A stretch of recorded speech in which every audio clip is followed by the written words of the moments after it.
He's not going to answer. I expected it to ring or something. If it was anonymous, he might answer it. Right. When he sees your number. There's no way he's answered. Sure. Oh my God, he's answered. Oh, I pressed the wrong button. What's going on? There he is. There he is. Hey, Davey. How you doing, Hello, boy? David. Where are you? Are you on the What time you get? What time you getting here, mate? Are you nearly here? I'm on my way. I'll be about 6 hours. How's it going, boys? Very, All right, very mate. good. It's sunny. We've read some poetry. Brilliant. Yeah. How far have you actually walked? Oh, not very far. We're just having a warm up tonight. Tomorrow's the big one. Yeah. Oh, okay, all right. It looks like you've made it as far as a pub table. Yeah. Well, yeah. That's fairly accurate, actually. Dave's thinking, I should have gone. Yeah. If I'd have known that, I would have gone. That sounds very nice. I'm very sad that I am not joining you, chaps. We're very sad that you're not here, mate. I said that, Dave, when we were walking round. I said, I wish Dave was here. You did actually say that. But that's Yeah. only because he's got to hang out with me and me alone. That's true. Whether you needed carrying. Yeah. Listen, Dave, while we're on here, because I'm actually recording you for the podcast, right? Oh, you know. Yeah. All right, I better not say anything incriminating then. No. One of the things I forgot to ask you when we did Yeah. the limerick thing, and I had it on my little list of things to mention. Have you written anything? What have you been writing? Have I written? I haven't written anything other than those limericks for about 6 months. I don't think. Whoa. Nothing whatsoever. Okay. I had a brief. That's not the I had answer a I little wanted, brief. Dave. I wanted a really happy answer. We're just going to cut this bit anyway, but carry on. Yeah, cut that out. Yeah, I had a little brief moment of writing a few bits on the Spooky War book, but that must be sort of February, March time. I sort of lost. I got into the swing of things, and then I lost the swing of things. So I haven't written anything at all. All right. Well, it'll come back eventually. Yeah, exactly. It'll all Revisiting. come Do back you know around. what? It's quite good to leave it a while. 6 months might be a bit overkill, but I've left it possibly a little bit longer than I'd intended to, but yeah. Give it 3 or 4 years just to kind of Yeah, find yeah, its place. Yeah. we'll leave you to it, man. It's nice to see you. Well, it's lovely to talk to you, chaps, and yeah, enjoy the day tomorrow. Have a good walk. Yeah, well, we miss you, mate. We do indeed. Hopefully, we can get together for a curry again. That'd be nice. that'd be brilliant. Nice. The dog's nose is bleeding, so I'm gonna have to go. All right, All right. But yeah, enjoy tomorrow, chaps, and I will speak to you Thanks, man. soon. Can't believe Dave just gone Ciao. boom and thumped his dog. I don't want to speak to these two anymore. Boom. Sorry. I'm sorry. Out of this, right. Got to do what I got Come to here. do. See you later, mate. Right. Ciao.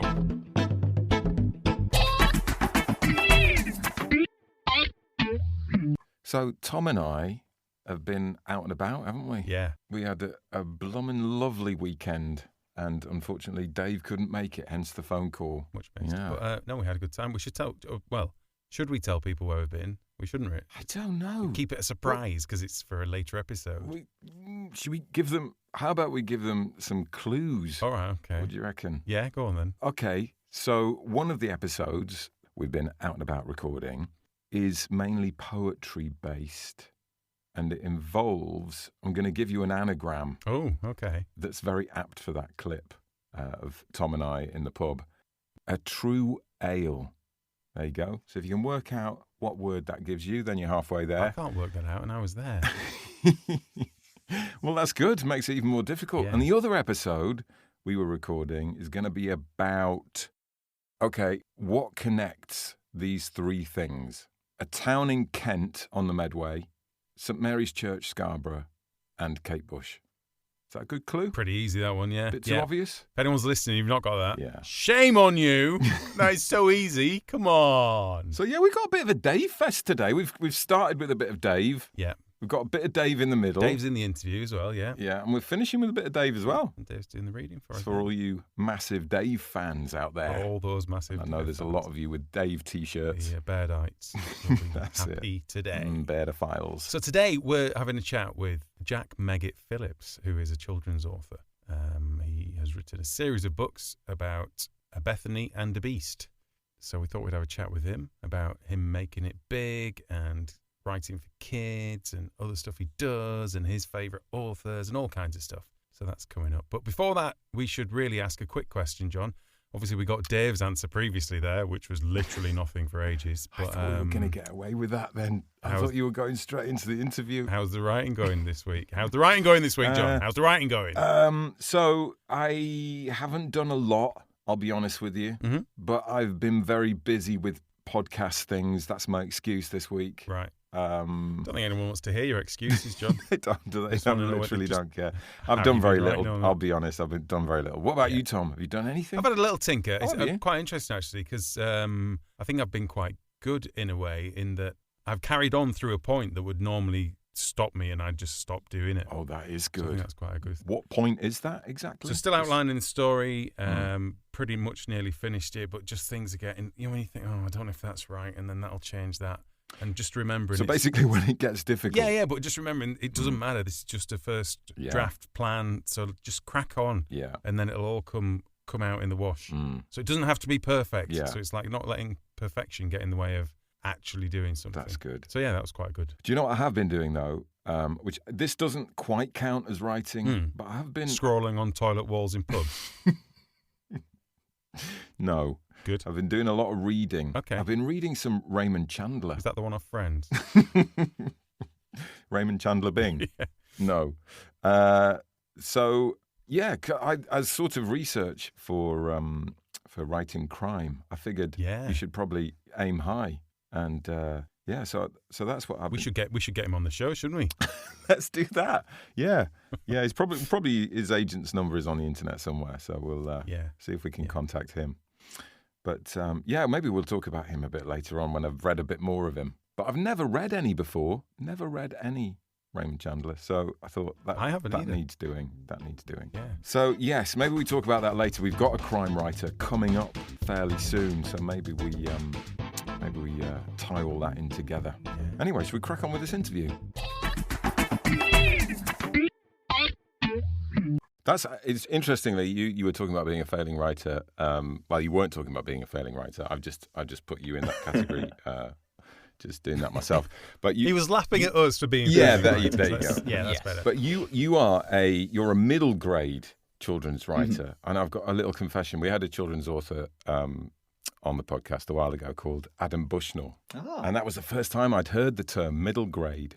And my thought was, God, that's quite offensive, isn't it? Like a rating system. Yeah, exactly, like sort of graded in the middle. Do you know what I mean? A little bit average. So there'd be high grade children's fiction, for the sort of more ambitious reader. Platinum grade. I'm platinum grade. It doesn't mean. Well, that. I think it's probably the worst. I mean, if you're in a grading system, it's either it's good to be high graded or low graded. Yeah, but middle. Yeah, be loved or loathed, and at least you're writing something with impact. But people are just sort of nodding politely, going, "Oh, that is the definition of mediocrity." I thought, oh gosh, this is a worrying accurate. I am completely indifferent to his creative endeavours. It does. It sounds terrible. Middle grade. I'm not going to use it. I'm just going to say. Bang average. Bang average. Yeah, so what that's like, presumably that means in the middle of your schooling. That's sort of, is it the age between 8 and 12? Is that right? Yes. I got that right. I hope it's right, because that's very much what I've been telling myself it is. So yeah, I think it's a sort of a catch-all term, and depending on how well other genres are doing, it seems like everyone labels it as a middle grade. So a year or so ago, or maybe a couple of years ago, before the TikTok boom, when young adult was very unfashionable, you'd get a lot of young adult books which would describe themselves as middle grade, and then you've got a lot of so it just seems to be a sort of a cesspit and a resting pool for lots of different books to gather, and something that just makes me chuckle when I hear it as well. So Jack, tell us about your series. Tell us about The Beast and the Bethany, because I think it's a great idea for a kid's story. I've started listening to it actually on Audible. Oh, tell you what, Barnaby does a fantastic job of it. It's brilliant. It's really good. His little girls are very good, aren't they? Worryingly good. A very disturbing sentence to come out, but but it's a great idea for a kid's story. But it's entertaining, but it's also got layers. Oh, I would thank argue. you. Yes, no, I was quite annoyed when I found out that there were layers to it as well, because when I started writing it, I thought, right, I'm just going to write something really entertaining children's book that nice and flat. Exactly. It's just, no moral lessons, nothing like that. And then I got to the end of it and realised that, lessons and themes and all that sort of stuff had managed to sneak in. So I was very, very cross about 20 minutes. But yeah, The Beast of Bethany is basically about a young 500-year-old named Ebenezer Tweezer, a hungry beast named Beast, and a rebellious prankster called Bethany who's about to be eaten. So the book begins with this man called Ebenezer who keeps a beast in the attic of his mansion, and he feeds this beast all manner of things, everything from the crown jewels to his own pet cat. But in return for these monstrous mealtimes, the beast literally vomits out presents and potions which keep Ebenezer young and beautiful. So at the beginning of the story, Ebenezer has literally everything he could want in the world. Eternal youth, waistcoats more fabulous than a Lady Gaga concert, an art collection that would make any gallery feel very insecure about itself. But then one day, the beast grows ever greedier and demands to be brought a juicy child to eat. And that's where Bethany comes in. And she doesn't like the idea of being put on the menu. No, well, yes, quite right. No, I mean, fair enough in some ways, yeah. Yeah. So originally, the beast... Yeah, tell us about how the idea kind of began. What was the seed of it? Oh, well, I mean, you lot speak to writers all the time, and I wish I had a good story about how I was inspired, because, sometimes you're sat there doing these panels and it goes to one person after another, and one person saying they want to tackle a really important theme. Someone else is saying, they want to explore something from their childhood. And I'm just sitting there thinking, I'm here again. Why didn't I just think of a clever lie instead? But I was inspired by cheese. It was I find people who like cheese quite a bizarre specimen of human beings. I mean, especially ones who really like eating quite mouldy blue cheese. So I thought it would be potentially amusing if there was a beast in the world who likes eating disgusting human beings in the way that cheese lovers like eating, cheese that smells like your brother's tennis socks and that sort of thing. Yes, I think that comes across in the book very much so. Have you had much fallout on Twitter from being such a cheese phobic? Because it is quite. You can't say anything against cheeses these days. Not these days, no. You can't. You haven't been cancelled. The Cheese Alliance are against me. Honestly, barely a day goes by without something horrible in the post box from the Dairy League people. So it really was about cheese. It's notoriously difficult to talk about the creative process, but I think you just nailed it in a very succinct way. No, it was. I remember I was in a kitchen, and I don't know quite where. Yeah, so I had the idea for the beast for a while. The idea of a beast who likes eating disgusting people, but then of course that's probably not enough for a story to go on. And then it was one Christmas. I was actually working on an adult's book. And I was convinced that this was going to be the one. This was the Man Booker Prize winner, and it just really collapsed at the seams. I was rereading it the other day, thinking, I'm sure I was a bit harsh on myself there. And no, it was just awful. It was there's a really I'm now going to go on a complete tangent, but there's a really weird subplot with badgers in there, but so weird to the extent that I don't know what on earth I was thinking and where on earth this strange these badger scenes in between the actual story were going. But anyway, so I got to the point where I just felt absolutely stuck by this book. So I thought, well, I've had the idea for the beast for a while. It'd be quite amusing maybe if the beast has a servant of some sort. So I'll write the opening scene of Ebenezer bringing the beast a meal to eat as a sort of palate cleanser, and then I can go back and work on the Man Book Prize winner. Back to the badgers. Exactly. But always go back to the badgers. I think that's probably maybe my life path for the rest of my life is the badgers are waiting for me at some point. But, how disciplined as a writer are you, Jack? Are you quite good at cracking on, or do you get easily distracted? I mean, I think. Well, I am easily distracted generally, but I suppose when I was working on the books, when I was working on the first book, I was doing it whilst I had a sort of full-time job, so I was always trying to snatch time wherever possible to write. So I write a lot on my notes, either on my phone or on my iPad. So I was writing on the train into work, writing on lunch breaks and that sort of thing. And I still haven't quite got out of that habit now I've gone full-time with it. So whenever I'm sat down not writing, I feel a sort of overpowering sense of guilt that I really should be doing something. So the only way of settling this seems to be just to go out in the garden and feed the badgers some cheese. Yes, exactly. Yes. So that's something that we all sort of struggle with, fitting stuff around work, and it's probably most of our listeners will.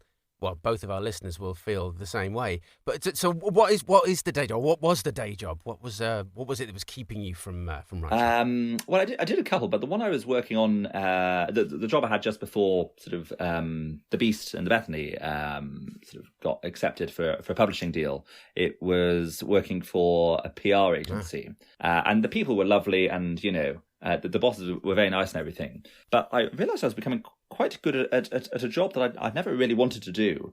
And I was becoming a really weird niche expert in packaging. So apologies, but your listeners have now all switched off in droves. But I remembered vividly there was one moment where Fanta came out with a new type of Fanta bottle. Remember it well. And I was honestly, because I'd been writing so many articles about it, I was so excited.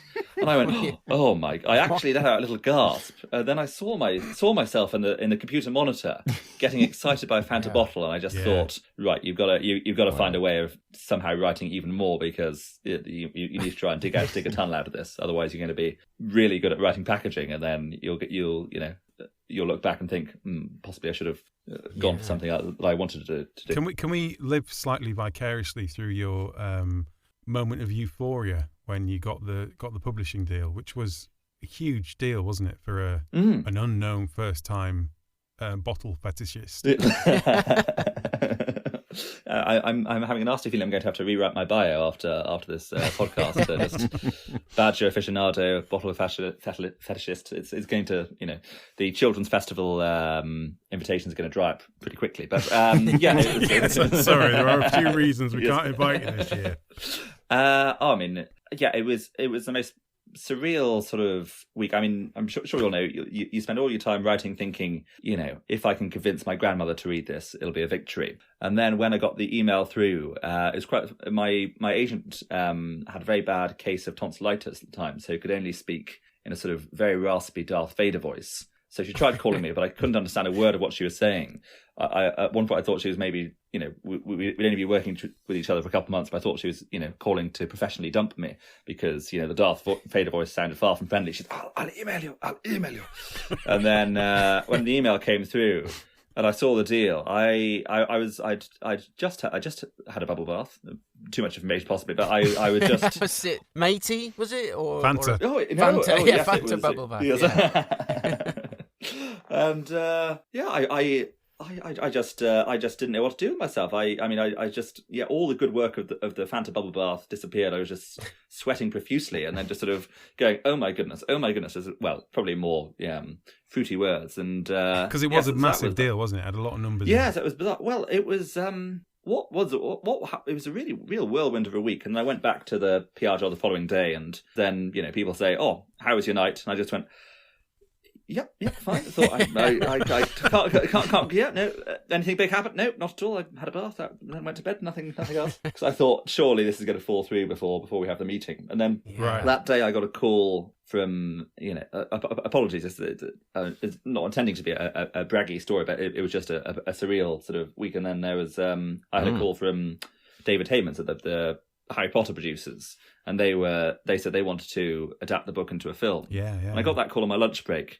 And honestly, wow! If anyone saw me on that lunch break, I can't physically do a cartwheel, but I think if I'd attempted, then I might have been able to. I was just sort of doing a weird, Victorian chimney sweep dance, going, "Oh, this is phenomenal!" I mean, it's. I can see a cafe full of people saying, "I'll have what he's having." Yes, it's What stage is that at currently? The production aspect of it? Well, I was incredibly annoyed because I thought, film deals coming through. This would be great. It'll be out in time for Christmas. Lovely. At the moment, the first script's come through. So now we're working on the second script. And I think it's... originally it was a sort of toss-up between live action and animation. But I think it's probably going to be an animated one. It's... very annoyingly. So as soon as this, which I only learned recently, and had to, nod and pretend I knew exactly that this was going to happen all along. But as soon as the script is finished, it takes sort of 3 years for them to sort of animate the thing. So I'm sure if it does get released, I shall probably be dead, and any children who've read the book will be geriatric and have to remind younger generations that it was a book at one point. Possibly even have to remind younger generations what a book was, but we'll see. Are you involved in the actual writing then? I thought you were going to say the drawing. Developing the script. So is that why it's taking so long? Yes. You're doing the drawing? Yes, yeah. I've had to learn to draw as well. Someone else has written it, and then I'm sort of giving notes and that sort of thing. That sounds even better than actually writing it. Yeah, I mean, I have to say it's a very strange one when you read. I mean, it's a lovely strange, but it's a strange one when you sort of read the script of someone who's written of your book, and then obviously your first reaction is, "Oh my goodness, they've moved the comma from page 42. How dare they? What were they thinking? I deliberated that comma for centuries." But no, I mean, cautiously, I'm feeling quite optimistic about it. It seems that they've made the world of the book is quite small. And it's quite a sort of contained story with just the 3 characters. So they've tried to sort of expand it so it's got more of a sort of filmic reach, for want of a better word. So I think it's in a good place. To be honest, even if the script was total underpants, I'd probably be saying, "Oh, yep, that's great. Let's crack on and make it now." But no, it's an added bonus that the script. Those years in PR are paying off, Jack. That's good. Say the right thing. Yeah, definitely. So, you were saying you were writing an adult novel that was perhaps not as good as it could be. What other stuff were you writing then before? Had you written kids' stuff before, or was that a complete departure, or what was the path like? No. This was my first sort of attempt at writing a children's book. I mean, I've always wanted to be a writer since about. I remember there was like a creative writing competition at school when I was 10, and it was sort of similar to what later happened in my adults novel, where I had a whale of a time writing it and thought, "Oh my goodness, it's brilliant! You can write something on a page, and there's now a scene in your mind." I don't know why it's taken me so long to do writing before. I must have been a slightly simple child or something. But and then doing that, and then I remember handing in to getting ready to hand it into the judges, thinking, okay, it starts by winning the Rotary Prize, then probably J.K. Rowling calls up the next day, and this could be rather good. I can possibly even avoid high school. But then when I read it back, of course, the first attempt at writing anything, it had about 72 plot twists, and it was a 500-word story. So I remember just sitting in the hall absolutely seething when the winning person read out their story and thinking, they've just done one thing here. They've just done one thing really well. But, yes. But no, I've in terms of other things I've written, written scripts and sort of plays things, put on plays and that sort of thing before. But this is my first foray into the children's literature world, which I think in some ways actually helped me. So what sort of plays were you writing? Well, I read, it was it's not really a play. It was this is going to sound very bizarre. It was a show about the history of tap dancing. Of course it was. Yeah, of course. And I played the drums while other people tap danced. It was, Was it a made-up history of tap dancing? Or was it I think my research was quite lacking in some places. So that's why I sort of tentatively called it a play. Yeah, so So in the play, you invented tap dancing, is what you're saying? Exactly. I think it's good to...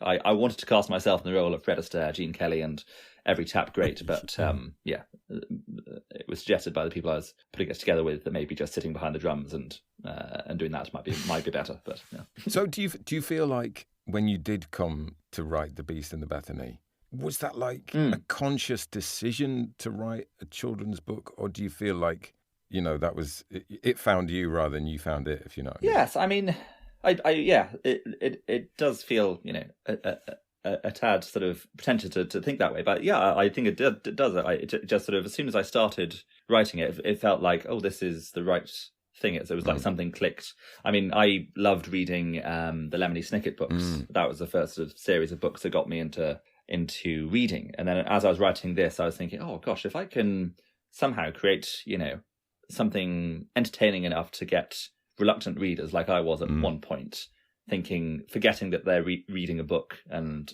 just reading, something which can grip them as much as a movie or something like that.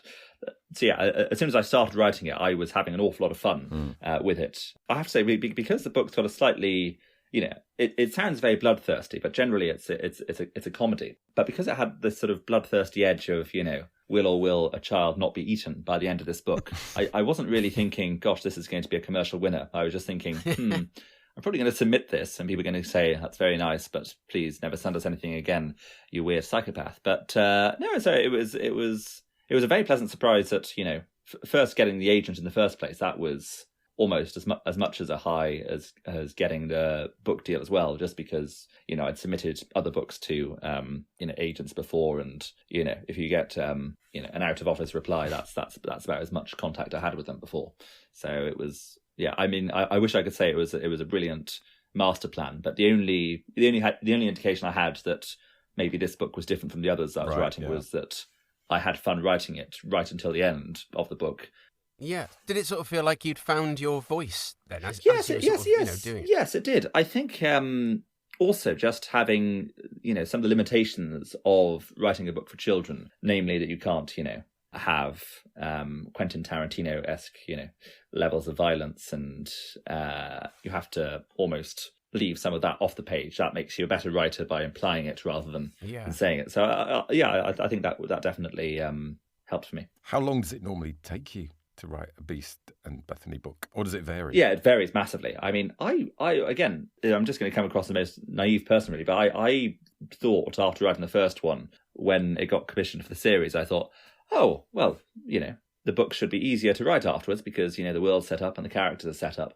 But I found it's getting harder and harder or taking more and more drafts with each book. The only way I can think of sort of describing it is it's almost like working with diva actors. It's in the first book you can sort of turn your characters into whatever you want them to do in order to service the plot. So when I created Bethany, who is this rude, snotty-nosed prankster whose idea of a good afternoon is shoving worms up people's nostrils and that sort of thing, the reason why I made her that way is because I wanted her to be a real foil for Ebenezer, and I was thinking, who's the worst possible house guest? So she was, in many ways, just her character came as a necessity of plot. So then, with the second and third books, and so I'm just finishing off the fourth one now, it's you sometimes, I find myself sometimes writing scenes, and it's almost like they've got imaginary dressing rooms in my head, and they're getting larger and larger with each book, and their demands are getting more ridiculous. So I'm thinking, okay, this would be really helpful for the plot if Bethany or Ebenezer could do this. And then I'll get a gentle knock on my door going, excuse me, I think you'll find in book one I said I would never do this sort of thing. And, it's completely against my character arc. And then I'm sort of thinking, this is ridiculous. I'm being held hostage by things I've created. So this might just be me spinning generally into insanity, but that's what it's feeling like with each book I write. That's very interesting. Are you saying it takes you longer, or? That was a very polite way of saying, would you mind answering the question we asked? How long does it take to write a bloody book, Jack? Point, Jack. Yes, answer. Yeah. How long? A week? 2 weeks? Oh, yes, sorry. 3 months? Come on. Yes.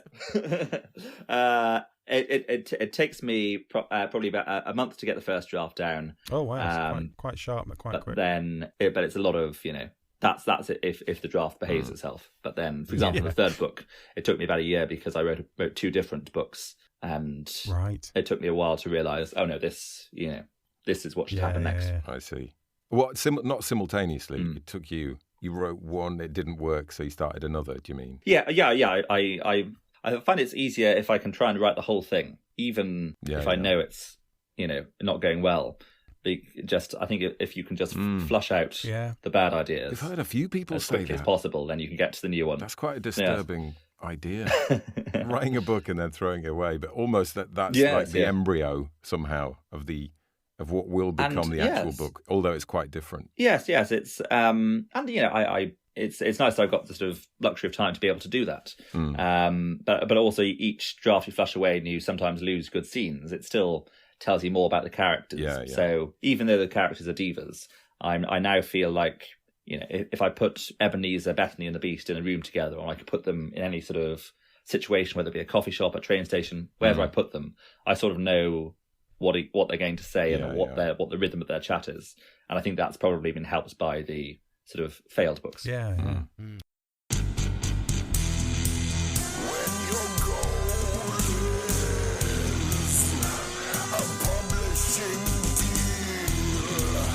Sell your soul, kid, and make the dream real.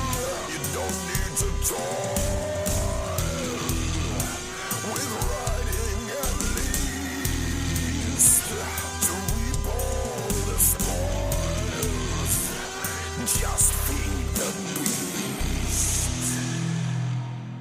So over and above the time spent writing it, I get the impression that these days authors actually have to spend quite a lot of time promoting their work, like more than ever. How much of your time is actually spent writing and how much promoting? You know what I mean? As a sort of division. Well, do you reckon? Yeah, I think it might be about 50-50.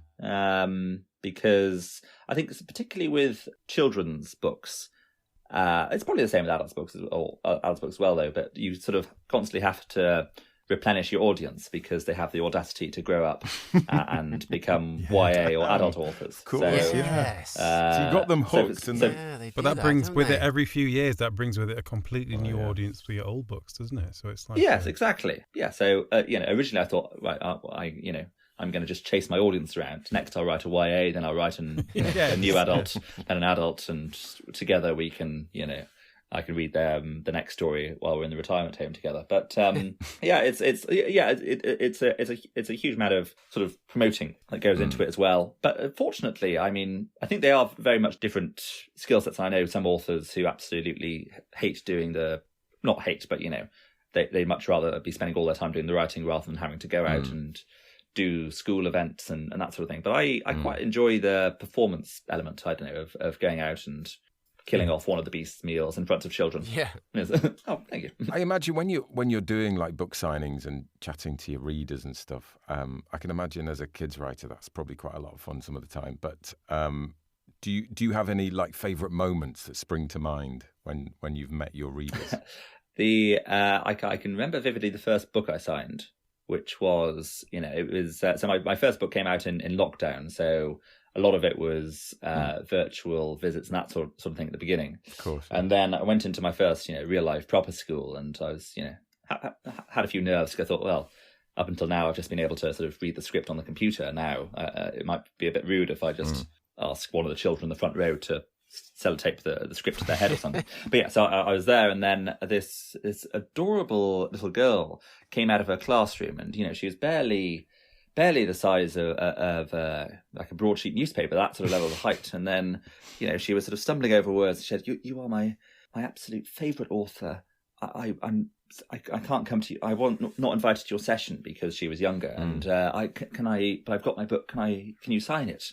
I of course told her no, go away. No, but I thought, okay, well, this is a lovely, touching moment. So I got my pen ready. And then she went into classroom and emerged with the book, and it was a book by Michael Morpurgo. And she was so happy to have met her favourite author. I'm not sure if Michael Morpurgo, if you listen to this episode, then I'm deeply apologetic, but I actually signed it because I thought, the level of sadness that would be caused by the child finding out that I'm not Michael Morpurgo, and he's one of those high grade writers as well, isn't he? So. No, he's platinum. He's the opposite of solid mediocrity, which is me. I'm sure the same's happened to him.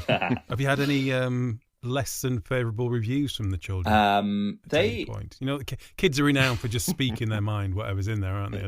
Yes, yeah. No, I mean the main things I get is they like telling me which ones are their favourite and which ones they think I've slightly messed up on. So very backhanded compliments and sort of going, I really loved Revenge of the Beast. It's so much better than your first one. Sort of think, okay, that's really harsh. And then sometimes, although when it's that way round, you quite like it because you think, oh, I'm getting better as a writer. It's when they go, what on earth has happened to you? The first book was great. And then it's, I had one actually this week where I had a super fan, might be going a bit far, but she sort of had come to school dressed like Bethany.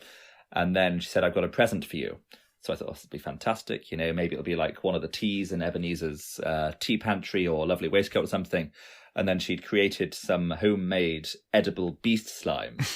And she really wanted me to eat it. And it was absolutely disgusting. Oh, it was horrible. So much horrible that I spat it out in front of her and, yes, asked her very kindly if she would consider never cooking again. But, it's I think that's part of the reason why I like doing the promotion stuff. Children are so unfiltered. It's just... And I'm wondering whether they're possibly even more unfiltered as a result of the lockdown thing, because they, haven't had as much maybe social training with being class of the children. There is possibly that extra level of nonsense. Yeah, they've just been indoors swearing at their parents. Yeah. For Exactly. years, so they just in that zone. The good thing about things like that happening, though, I mean, if you were writing adult fiction, if you go to a book signing in a bookshop and that happens in a bookstore, that's like a panic, call security. Do you mean that's a bad thing? Yes. With kids, it's just it ends up being a funny little story. Yeah, exactly. You survived. I did an adults sort of festival thing recently, and I didn't know what to do with myself. Because I got so used to I go for I just want I go for the lowest denominator when I'm going for children. A fart joke I'm more than happy to stoop to if it'll make them like me. I just say the word Stranger Things and immediately they respect me, even though I haven't watched an episode of it. I threaten to do the Wednesday Addams dance and I'll do anything to make them loyal fans. So I was thinking of all the ways I normally go about it, and I thought, right, if I make a fart joke here, or if I do my Wednesday Addams dance, I have a feeling these audience of very charming but roll neck wearers asking questions like about structure and the writing process. I thought this could go badly wrong. So that was a strange one, but so I think children's audiences are much more fun. Do you have a particular child in mind when you're writing? It's going to sound incredibly narcissistic, but I'm sort of writing for myself, like a parallel version of myself when I was 10 years old. Yeah. Sort of thinking, that makes sense. What sort of books would I have liked when I was then? And what were you reading at that age, apart from the unfortunate series of events stuff? What were your favourites? I got into Victorian spine chillers very early. Wow. Yeah, I like anything which is a bit sensational. I love loved as a child, and I still love now, books where you can really hear the author's voice. And I think that's quite a divisive thing. Some people, think, oh, maybe you should go for the, what's it called? It's not the American Gothic, but there's a sort of style where the author is invisible and they're just presenting the character to you. Whereas I quite like books like the Susanna Clarke, Jonathan Strange, and Mr. Norrell, where you can really feel the narrator is the heart of it. So I think that's why, as a child, Victorian literature, if you read some of the Victorian newspapers from that time, that every journalist has their voice, and it's sort of like, oh my goodness, the inhumanity of another murder has happened, and the article is as much about the journalist sharing how outraged they are. It's almost like a pre-Twitter, but more fun because they're using camp fancy language. So what kind of thing? I'm not very up on my Victorian chillers. What's well, I think the first one I read was the Sweeney Todd book, and that's a bizarre one because it's written by at least a dozen different authors. It's almost like seeing a TV series being written in Victorian times, because you would have it was a story that ran, I think, every month or maybe even weekly, and then you could there's so many shifts in style and genre, and then whoever was the unlucky git who had to tie it all together at the end and managed to come up with the pie shop stuff and make it feel like it had all been building along. It also lurches wildly from chapter to chapter whether Sweeney Todd is meant to be the hero or very much the villain of the story. So that I think that's possibly what got me into it, because it was so wild and so untamed in comparison to the very polished children's book I was probably reading up until then. Yeah, so that was the first one. I have a huge soft spot for The Strange Case of Dr. Jekyll and Mr. Hyde. And H.G. Wells, I think, in terms of the sheer number of ideas he came up with. I mean, there was a 5-year period where I think he did The Time Machine, The Invisible Man, The Island of Dr. Moreau, and each of them has got such a barnstormingly good idea, which there's now sort of filters into so much of science fiction. You just sort of think, how did he get, where did he get his ideas from? It's just that would be, if you've got a time machine and can go back and meet someone, then that's that would be someone just to go, how did you do it? Yeah. And he just says cheese. Maybe in the future you do get in a time machine and go back to meeting. Yes, and that's how he came up with the idea. That's where he gets his idea. Oh, yeah, I like that. The fabric of space-time vibrating. While we're on recommendations, Jack, Yes. what are your top 5 funny kids books and why? Let's do a countdown. From 5 to 1. Oh, gosh. Of your top 5 funny kids books, if you're up for it. Yeah, I'm up for it. I'm not sure. The order might be slightly incorrect. I'm just going to blurt out which ones I can think of as the funny ones. So, okay. Number 5, I'm going to go for Edward Gorey. He's got a book called The Gashly Crumb Tinies. Oh, yeah, which, brilliant. Yes. So for anyone who hasn't, read the story, it's an alphabet rhyming book, and the first couplet is A is for Amy, who fell down the stairs, and B is for Basil, assaulted by bears. And what I love about all of sort of Edward Gorey picture books is how funny the pictures are as well, and how much is left off the page, and you're sort of trying to come up with reasons for why all these poor 26 children are killed one after another.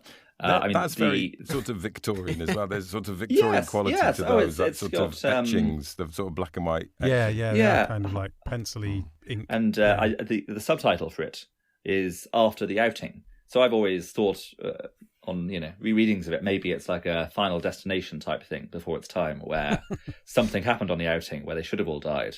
And they didn't, and that's why Maud is drifts out to sea, and Neville dies of ennui. So yeah, I like quite dark humour, so I'll go for him.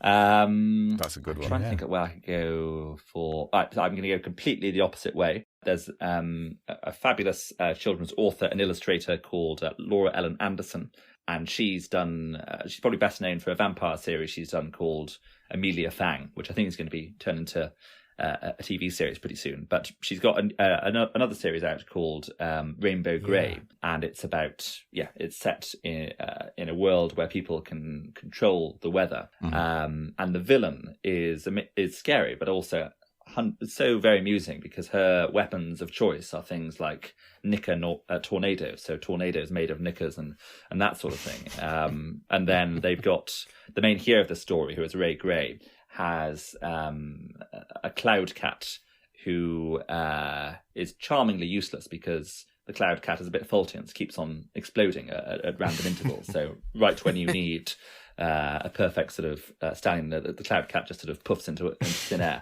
And I think just she's another one. It's like a completely different end of Edward Gorey, where they both got such unique styles. It's sort of as if the cover was taken off, if you were literally just given a page each by Laura Ellen Anderson, you'd be immediately able to tell, that's right. That's come from her, and in the way that Edward Gorey's got that very distinct flavour as well.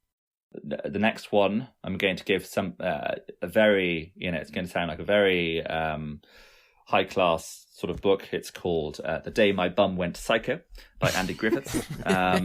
Andy's got he's got another series of books, the Treehouse series, which has just taken off spectacularly. And I always felt that the Bum book deserved, if not the same amount of love, then certainly more recognition. I actually met him. I was coming back. We were both doing a bookshop thing together, and I saw him. And I always think before approaching conversations, I think I need to just tell myself, because I just ran over and went, I love your Bum book. And he looked vaguely terrified and sort of shuffled away. But the general premise of this one is that every bottom in the world, or most bottoms in the world, have gotten fed up of doing the dirty work, and so they want to replace themselves with the faces. On top of being a very silly book. I mean, the first line before the story even begins is, sadly, the scratch and sniff edition of this book isn't available. So it gives you a flavour of its humour.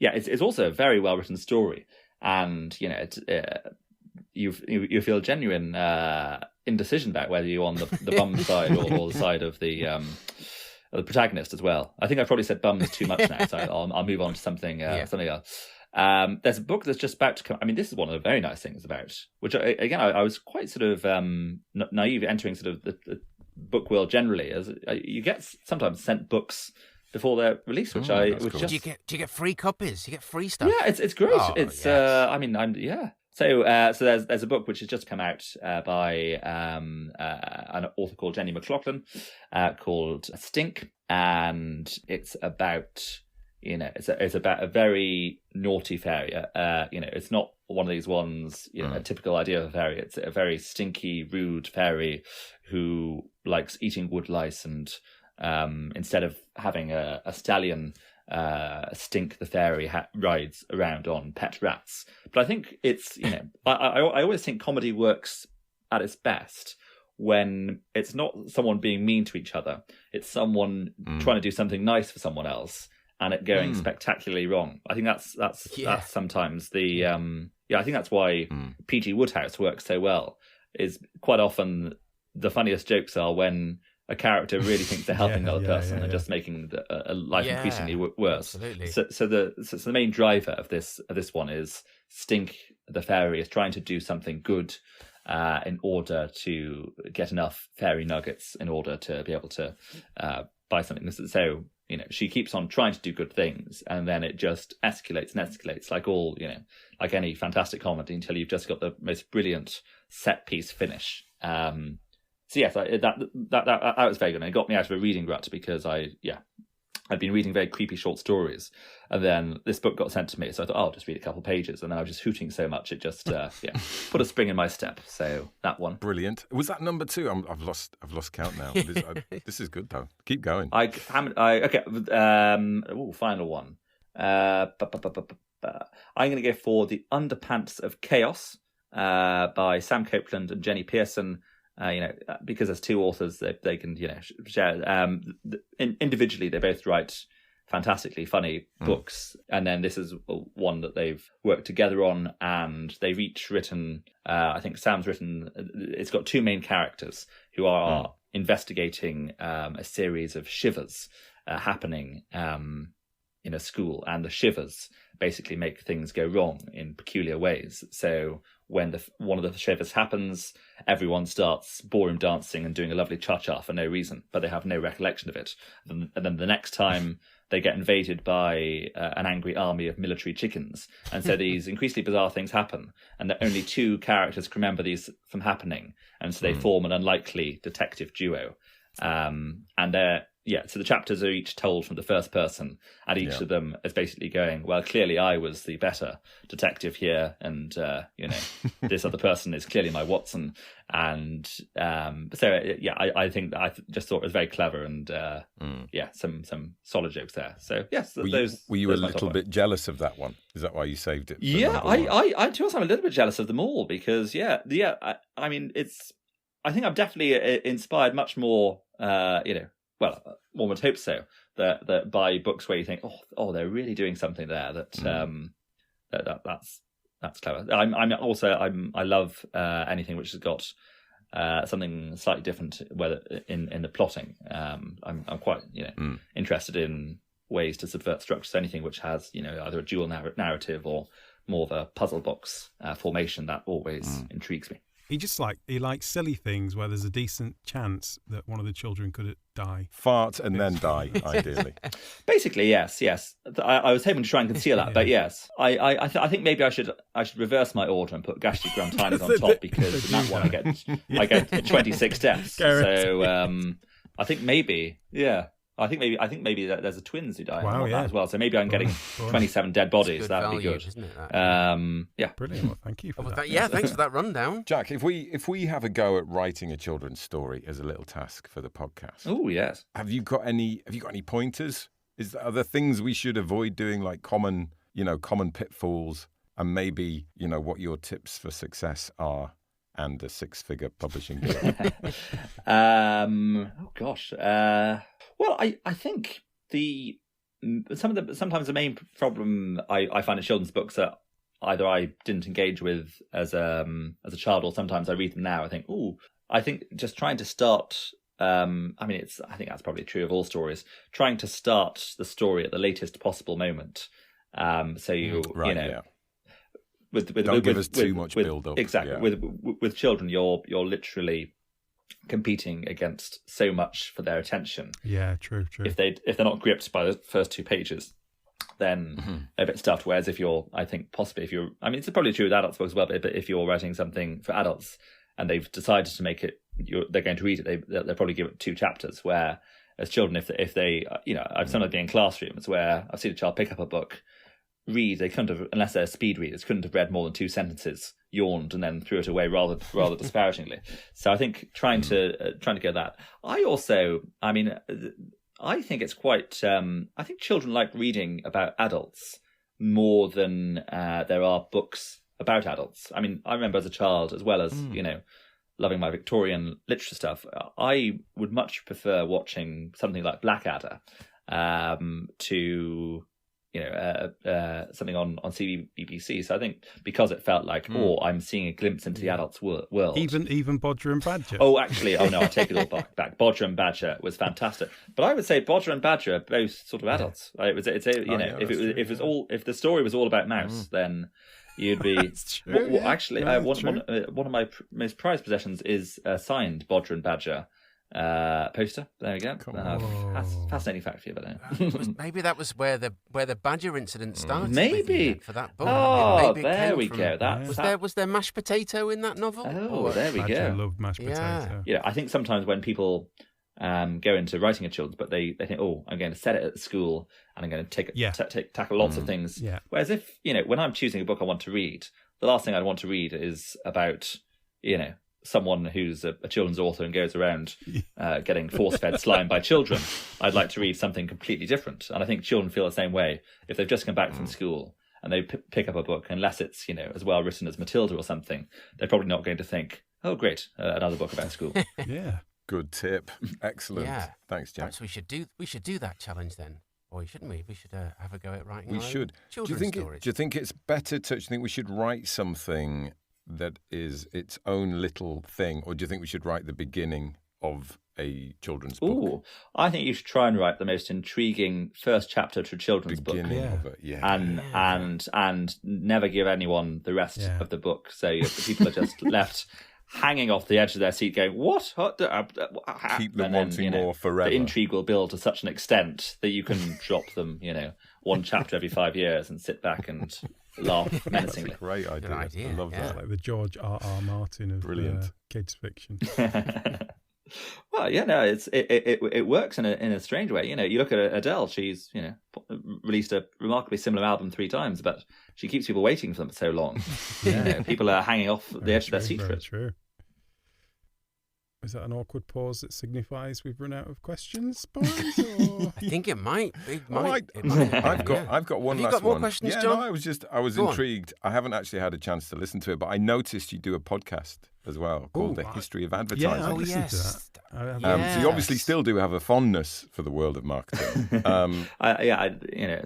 You can take the boy out of marketing or whatever that phrase is. So what is that? Is that you talking to people from the world of advertising, or is that you just? You talk to lots of people in advertising, don't you, Jack? And it's it's quite sort of highbrow in a way, isn't it? As far as advertising goes. Yes. Well, it's again, it's a very nice sort of palate cleanser in between writing extremely camp, theatre scene where the Beast is unveiling its master plan, and then you finish writing that, and then you go and think, right, okay, now I'm just going to edit the interviews with Alan Parker or other famous directors talking about how they got their beginnings in advertising. It's the episodes are 10 minutes long, and the last one. What was the last one that you released about? In January, end of January? Oh, there was one called the Tango Slap. Oh, it's about tango, wasn't it? Yeah, of course. Tango. You and your orange fizzy drinks again, isn't it? The slap got banned, didn't it? Because we were all doing it at school. Yeah, the slap got banned. Going perforated eardrums. Yeah. You shouldn't laugh really. Well, and then the person who came up with it, Trevor Robinson, he was talking about how they wanted to create something which was completely anti-advertising. The general rules of advertising are: you have a brand's product, and then your experience is just almost to a level of psychedelic levels of brilliance. Yeah. So, you have a very cool mint, and then you're suddenly on top of a mountain and you feel fresh and all that sort of thing. So they thought, well, with this one, how about we do something where when you experience our products, something really bad happens to you. So when you have a tango, an orange man comes around and slaps you. I find that quite, I listen to a lot of creativity podcasts and that sort of thing, just trying to see how other people, come up with ideas or get over problems in different fields. I find that quite useful. So in that part of the podcast, I find it quite interesting hearing how, you approach something from a commercial stance and try and make it so it becomes an earworm or an eyeworm for everyone watching. Do you remember there was a tango advert? I think it was the 90s or early 2000s, probably late 90s.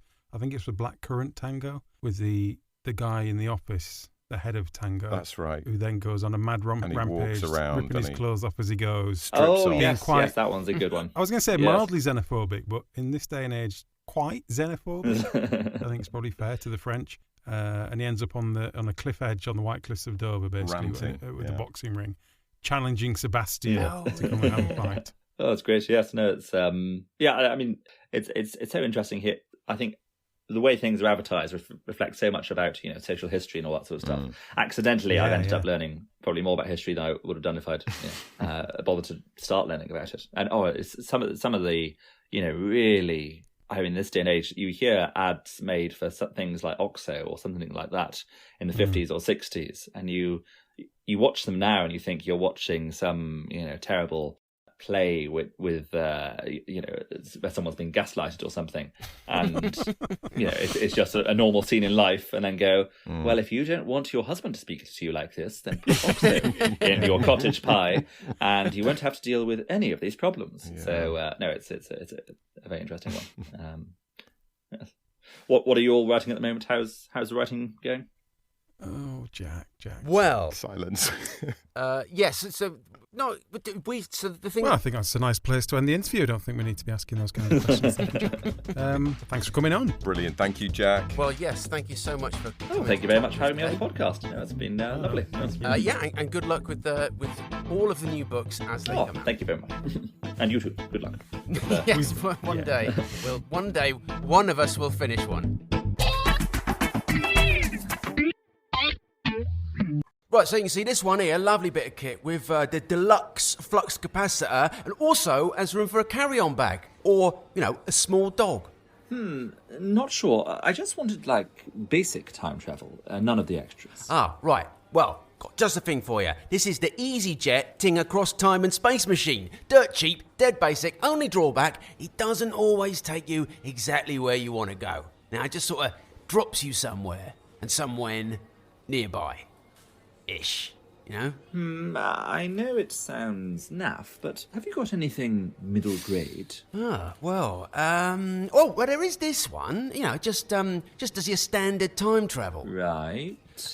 Basic controls. But, as you can see from the styling, it's got the same sort of curves as a bottle of Tango. I'll take it. Can I take it for a spin around the clock? Yeah, sure. If I could just get you to sign this waiver before you... No, hang on a minute. Whoa, you can't do that. Just stop waiting. Whoa. Time to meet my hero. What the bleeding... Heavens above, you again. Swore I locked the bathroom door. Where did you come from? You mean, when did I come from? I'm getting deja vu here. You're H.G. Wells, right? Indeed. Well, I might have an idea for you. The time machine one? What? Yeah, you've already told me about that one. A few times, actually. Oh. So, this is awkward. Pass me my robe, would you? Where we're going, we don't need roads. What? I'll explain later. In the past. Before. In a moment. Good Lord, not again. Where on earth did you come from? You mean, when did I come from? I've got an idea for your next book. Don't tell me. Is it the time machine one, by any chance? Right. Why always when I'm having a bath? Give me a minute.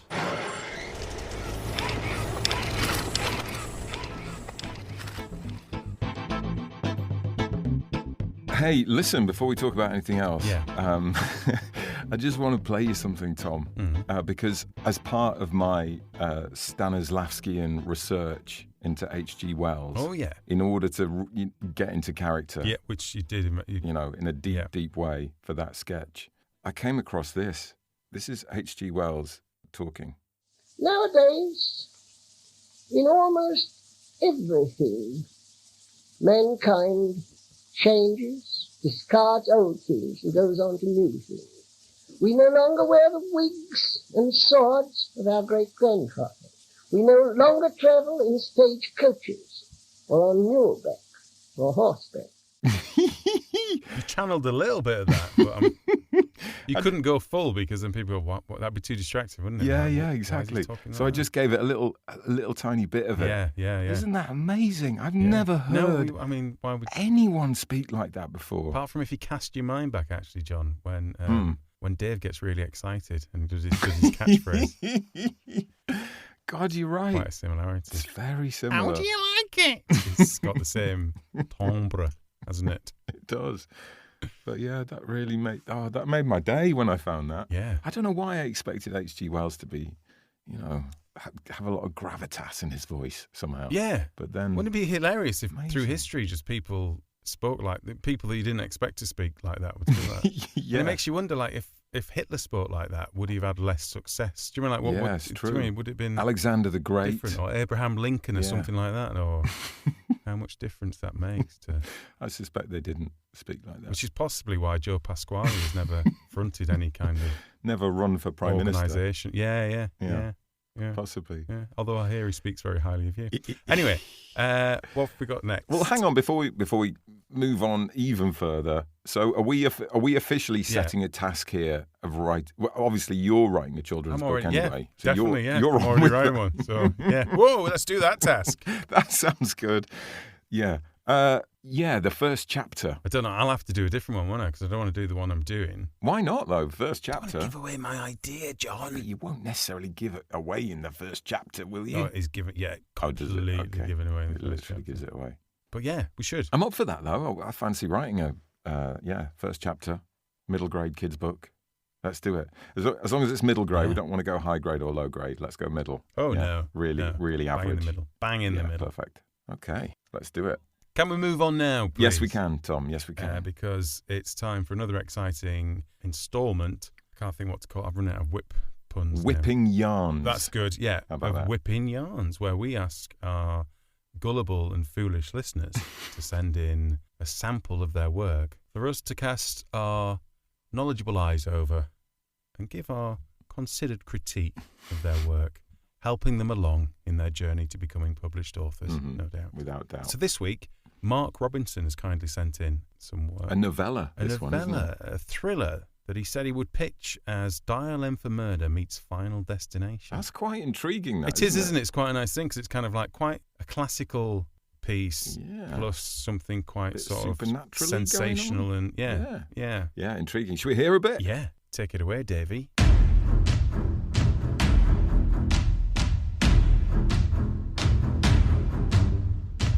You Don't Have to Do This by Mark Robinson. Chapter 1. Breaking In.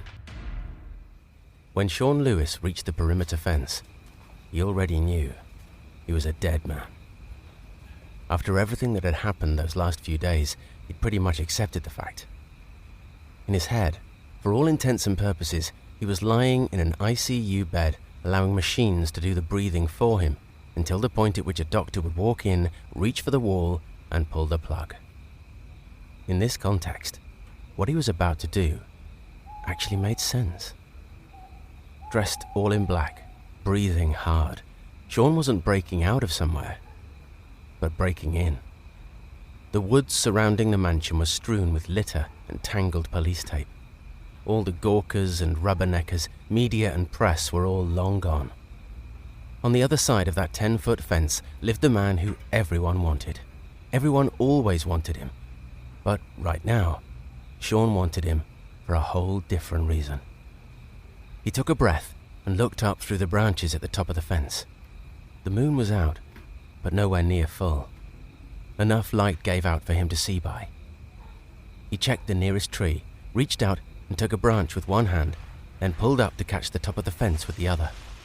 Using this method and feet for grip, he managed to clamber up so that his legs straddled the fence. From up on top, he could see the whole place, the 2-story detached brick, wood and tiled structure dead center of a sprawling lawn surrounded by bushes and greenery, with a paved patio area at the back and a horseshoe-shaped gravel driveway at the front. This was it. This was all he had left, now Judith was gone. He'd lost her. Flashes of her smile hit him as he balanced on top of the fence. It brought back to him the chills that had been hidden inside his hoodie since he'd left their house. His house, now. Sean closed his eyes, tears stinging them and cramping up in his throat and chest. You don't have to do this. That smile, the way her tongue licked out at her right incisor, that hazelnut hair all bunched up before she pulled out the bobble and shook it down to land on her bare shoulders. Yes, he did. Hitching a breath, he felt a sharp sting in his nose. It reminded him of the smell of her skin, soft and soapy. Opening his eyes, he gazed across at the darkened windows, the expensive car parked in the driveway. When Judith gazed out of the window, deep in thought, he could see the flecks of green in his ex-fiancée's eyes. Twisting his body around, Sean shook it all away and gripped the wooden fence panel, dropping his legs down toward the purple-tinged lawn on the other side. Shoving off, he landed in a crouch, wet tears cold on his cheeks, breathing through the adrenaline pulsing through his system, back against the shadow cast by the high fence and his loss. Expecting floodlights to blaze on from somewhere or an intruder alarm to shriek out, he waited, almost daring them, inviting conflict, confrontation from the man that had taken everything away from him, and from countless others. Counting 1, counting 2, counting 3, 4, 5. He rose up, almost to full height, brushing at the prickle of stubble poking out of his scalp beneath his hoodie quickly as he moved towards the celebrity mansion. The sprawling lawn sloped down towards the house. It made his footfalls carry him quicker. As he neared the patio area, the slick grass felt almost fluid under his feet. Would anyone be home? According to his Twitter feed, the man was out at some celebrity party with his girl. But with an expensive car parked in the driveway, it looked like at least someone was home, though the windows were all dark. It really didn't matter. Sean had come to destroy the man's whole world, just like he'd done to his. If he was home, then so much the better. Bringing himself level with the kitchen, he circled the paved patio area with its canvas-covered seating and brick barbecue pit to avoid the security cameras mounted on the wall above. He continued around, keeping low, to see if there was a side door, and found it, partially glazed. That too was dark, no lights or cameras in view. Sean approached at a trot and reached out to try the handle. It was cold in his hand as he pushed down on the bronze aperture. With a click, the door pushed open. Heart thudding in his chest, he listened for any hint of sound from inside. Nothing. He ducked inside, feeling the gentle warmth of a stagnant house, attacking the chills that had built up under his clothes next to his skin. The merest hint of bleach in the air, like someone had cleaned up a few hours ago. Sean eased the door closed behind him until he felt it click and handle vibrate. He was in a laundry room. The tile floor was blacker than the night outside, but twinkled in the shards of moonlight edging in through the glass. The appliances stacked on both sides appeared almost milky blue against the surrounding darkness. Apart from the pulse in his ears, there was no sound anywhere. Pushing through into the kitchen, he paused to let his eyes adjust to the small spotlights that had been sunken in beneath the wall units. Taking in the expansive room, high ceilings, blood-red wall tiles, bright white skirting boards, copper pans suspended from the center breakfast island. Seeing the knife block, Sean realized he had come without a weapon of any kind. He took a hesitant step toward the counter, but stopped, hearing a sound. Either someone was inside, or it was just the empty house settling. The wooden block was set back against the red-tiled wall, and his hand reached for a long handle that had not quite been put back flush with the others. Oddly, it felt warm, like someone had recently held it. Moving it to his other hand, it felt slick, tacky, almost gluey. Gazing down, there were smears amid the aged lines across his palms. Not only that, but the blade was patchy in the light, shiny and dull in a pattern that he first thought might be iridescent metal. Suddenly cold, Sean slipped the knife back into the wooden block and gazed down at his hands. They were shaking. Was that blood? A noise in the next room drew his eyes back behind him. The doorway was open a crack. Nudging it wider, as he didn't want to touch anything, the room gave way into a wide entrance hall. He was standing at the side of a wide staircase that reached up far beyond the high-ceilinged rooms he'd just left. There was also far more light in there, as the glazed front door and high windows above opened out the space. Though Sean wasn't looking at any of the architecture or decor. No. His eyes were fixed on the sprawled body lying at the foot of the stairs, and pool of darkness spreading outwards past the still, outstretched arm. It couldn't be. The man he'd come here to confront and ruin, to admit he'd stolen his book and his girl to get some recompense, was already dead? Rather than horror, Sean's first thought was that it wasn't fair. Someone had already beaten him to it. Though as he edged forward, drawn to the tableau of the flayed body lying in its own spilled fluids, he realised that whoever had done this was not another writer like him who'd been duped out of a story. No. The way the body had been eviscerated, it seemed to Sean that something had enjoyed torturing him. Frozen still, he realised he wasn't breathing until the air trapped in his lungs burned hot. He let it out shakily, feeling dizzy, and palmed the wall for balance. As his skin touched the wall, he felt the slickness squeeze between his fingers and pulled back, leaving a dark handprint next to his head. He'd need to clean that off, wash his hands and the knife, then get the hell out of there. Those rational, logical, steady thoughts ordered his mind, settled his brain away from the unimaginable reality of what had happened to someone Sean used to admire greatly. Whoever it was, and whatever they had done, he knew he was witness to the aftermath, and had to put himself far away from it and the person who had killed the man he'd come to spoil. That was, until he heard the sound of a mobile phone ringing in the next room.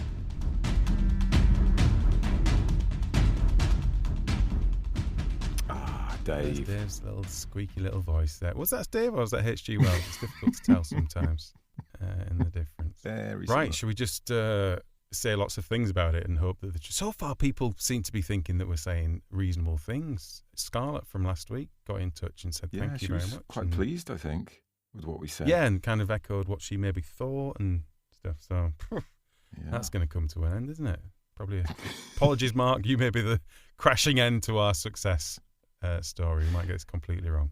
So what were your thoughts, John? What were your thoughts? Okay, first thoughts. Didn't you get hooked in very quickly? Yeah. It got its little claws in you really early on. It's like, I'm dropping you right in the middle of the action. Yeah. Let's go. Yeah, exactly. And I think which is always good. a lot of writers, maybe who haven't written loads before, take quite a while to get to the real meat of a story. You feel like you need to build up the universe, you need to explain things out a bit, don't you? You kind of get caught in that exposition. Yeah, I think you leave a lot of going, well, you need to know who this is and who that is and where. Yeah. You think, nah, just get them in the. I think you leave a lot in the of mix. You keep a lot of the pre-writing in, don't you, rather than just getting rid of that. Yeah, like you have to write it. You have to write it for yourself. Yeah, because you need to know what's happened so you can build a reliable universe. That's it. But everyone else doesn't need to know. Because they don't care. They literally don't care. Like, but some of that will come back in as well. Some of that character, absolutely. Character work, what have you. I thought he had a really nice rhythm to his writing, actually. No, I agree. And if you take it back to like the literal building blocks of it, kind of the short sentences, long sentence, and kind of playing quite well with the slowing this bit down, let's get this bit quicker and kind of... Yeah, there was variation in it. I thought that works really well in it. Really nice. Yeah, definitely. It's your turn to say something now. I know. I had something in my head and then it just suddenly disappeared. Do you know I also thought was good? I thought he was really good at very quickly painting the pictures, setting the scene. Yeah, I totally agree. Without overworking it, without over-explaining, but I felt like I could see everything I needed to see in it, but things weren't being over-explained. Exactly. I thought that was really nicely done. I wonder if he's quite a visual person. I don't know if that translates across, that he's just able to translate. Yeah, it's quite filmic, isn't it? Yeah. That's a good way of putting it. I think so. He's very good at like setting up questions in your head as well, and then kind of drip feeding you the information. And there's things like when he arrives, that the woods surrounding the mansion are strewn with litter and tangled police tape. Yeah. And I thought that's really great little setup. And I thought we were going to find out what that was all about, but we don't. Even in the first 3 chapters, we don't actually know what's happened, but something big has happened here, clearly. That's unrelated to the bit that we find out here. Back to that good picture painting, isn't it? Just telling you things you need to see. Yeah. But making it feel like you're just incidentally seeing what's there. Yeah. But he doesn't give it all away straight away. And I think that's really important in a story. Yeah. That you don't do all your exposition in the first, page or whatever. Yeah. Actually, you set up these questions, and he's done that really well, I think. There's a great, actually saying about setting up questions, there's a great bit in that bit we've just heard where we're referring to Judith. Yeah. And the narrator says, this was all he had left now. Judith was gone. He'd lost her. And you think, oh, God. Yeah, nasty. Fuck, Judith's dead. Yeah. Judith is dead. Poor guy. And then all of a sudden it's like, hold on a minute, she's in the house. She's there. She's in the house. What are you doing? Yeah. What's going on here? Hold on. Yeah. That was really... It's a great little hit, that, isn't it? Very Brilliant. Cheeky, very naughty. Like it a lot. Like it a lot. So well done, mate.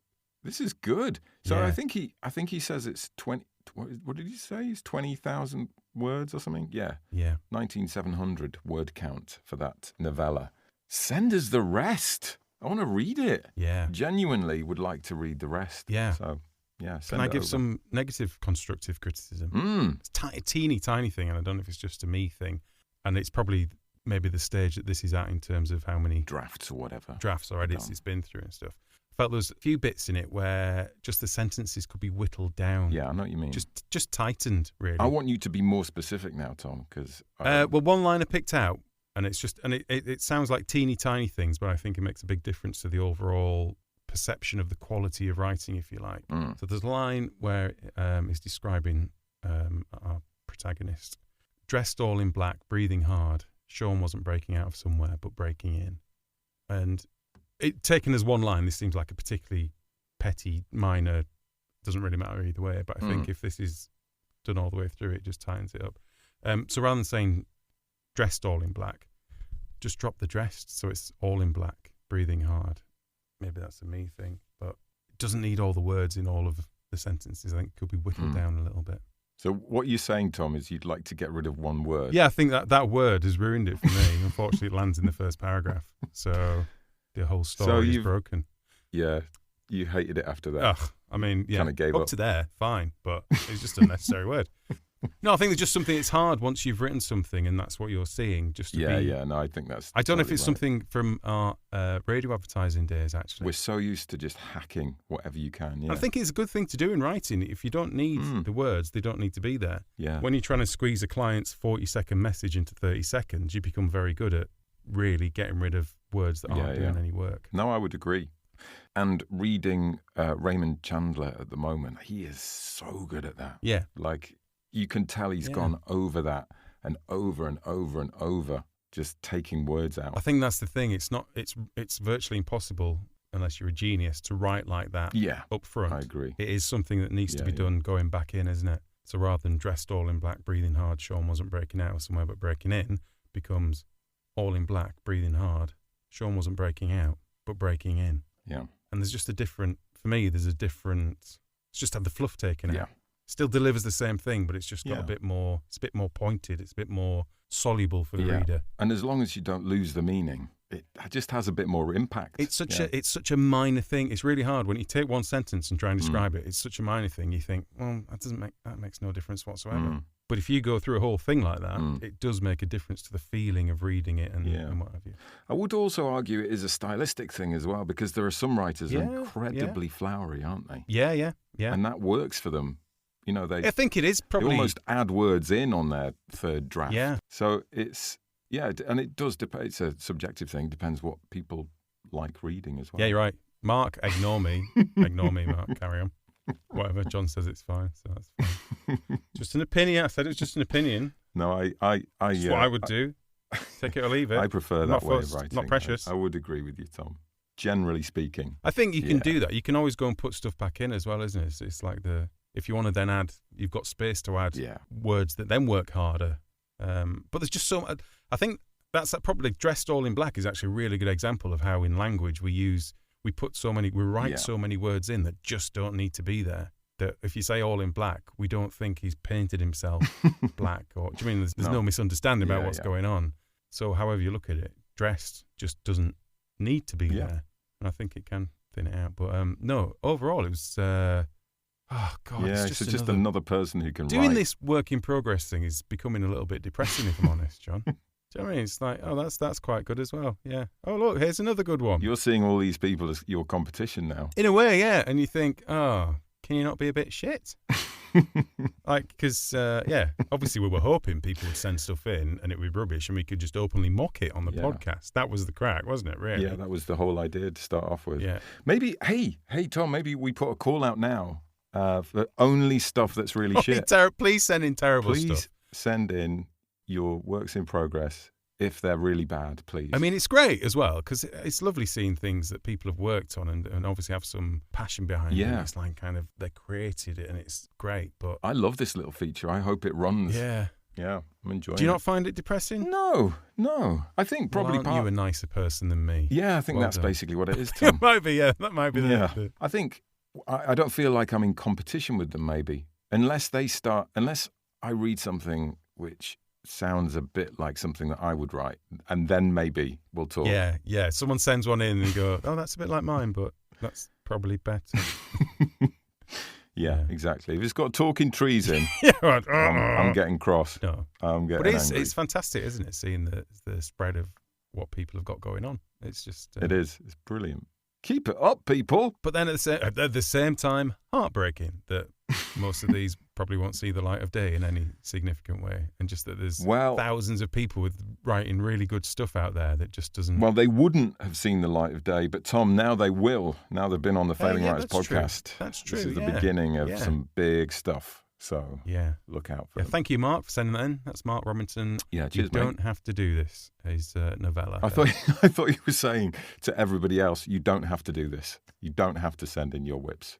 But no, that is the title of the novella. I mean, we've still got a fair pile to go through, but if you're teetering and you think, get it sent in. Because either way, it'd be really good and you get it broadcast on the podcast and everything and we say nice things about it. Or it might be really rubbish, and that would make me feel better, and that'd be good as well, wouldn't it? So everyone's a winner. Everyone's a winner. So, Tom. So, John. What's up next? We've got a little break now, haven't we? We've got a week's break, and then we're back. What are we returning with? What's happening in 2 weeks? Do we know? I actually can't remember. Right. Can you? No, we'll just pretend. We'll just do it like it's... Well, I'd like to tell you, but I think we'll tease people on a little bit. But guaranteed, I tell you what, it's a very interesting episode. Oh, it's an absolute belter. So there we go. You cannot fail to want to tune into that from that tease forward, definitely. Yeah, we've got everyone very excited there. Yeah. So, let's, should we finish there? Should we stop there? Yeah. See you later. Bye.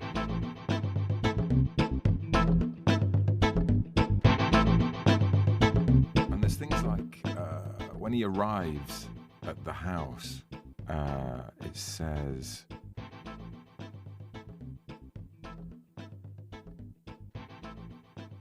I got the right thing open? Oh, yeah, hang on. Sorry, bear with me. Oh, no, this isn't Mark. Sorry, Mark, yours was shit. This is someone else's. It's the wrong thing. No, it is. Oh, fuck, where is it? Oh, I had it. It's fine. I had it all highlighted and over. I mean, no one's in a rush to do anything. They're just sat No, People but, are just sorry, sat listening at while some, they're at some going point. for a walk and stuff. They've got 5 minutes while they have a look for something. I'll just reread it quickly. Yeah, sorry, just to listeners. If you get just it hang around set for in my like head. 20 minutes, just while John has a quick scoot through, then we'll be fine. We'll be fine. It's the outtake sorted at the end, anyway, isn't it?